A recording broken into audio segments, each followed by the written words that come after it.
आहात हे माझ्या पाठीमागे जे आपण बघत आहात हे श्री विठ्ठल रुक्मिणी मंदिर आहे। श्री विठ्ठल रुक्मिणी मंदिर हे संस्थान साधारण 100 वर्ष जुनं आहे। जालना शहरातील जुन्या जालना येथे असलेले कसबा भागामध्ये असलेलं श्री विठ्ठल रुक्मिणी मंदिर आहे। श्रावण शुद्ध दशमी बुधवार शके 1851 रोजी या मंदिराची स्थापना झालेली आहे। अतिशय सुंदर देखणं दगडी बांधकाम असलेलं 100 वर्ष जुनं हे मंदिर आहे।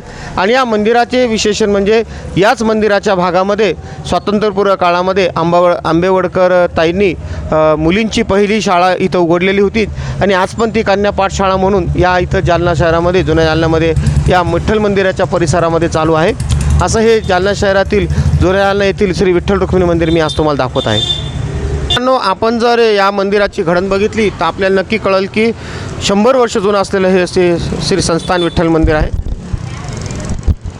आपण इथं बघू शकता या मंदिराची तारीख इथं टाकलेली आहे। श्री संस्थान विठ्ठल मंदिर कसबा जालना मूर्ती प्रतिष्ठान श्रावण शुद्ध दशमी बुधवार शके 1851। श्री रामानंद महाराज स्थापित असलेलं हे मंदिर आहे। आणि या मंदिराचे आपण बघू शकता की मंदिराच्या बाजूला साधारण 300 ते 400 वर्ष जुने असलेले वाडे वगैरे आपल्याला इथं बघायला मिळतात। असा हा जुना परिसर या मंदिराच्या बाजूला आहे।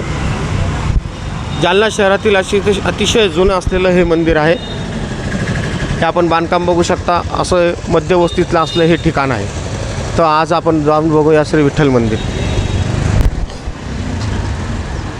निजाम सरकारची ही उर्दूची पाटीसुद्धा आपल्याला बघायला मिळते। मित्रांनो, आपण हे जे बघत शकतात की जालना शहरामध्ये जे निजाम राजवट होती त्यामुळे प्रत्येक ठिकाणी जुन्या घराला अशा पाट्या बघायला मिळतात।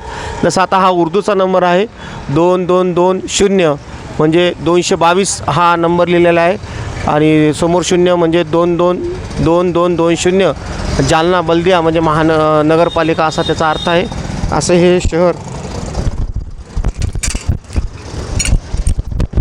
विठ्ठल मंदिर आपण बघत आहोत। अतिशय जुनं असलेलं हे विठ्ठल मंदिर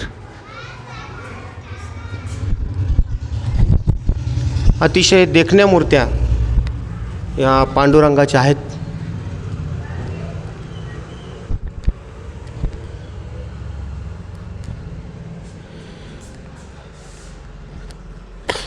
अतिशय जुनं बांधकाम इथं आपल्याला बघायला मिळतं।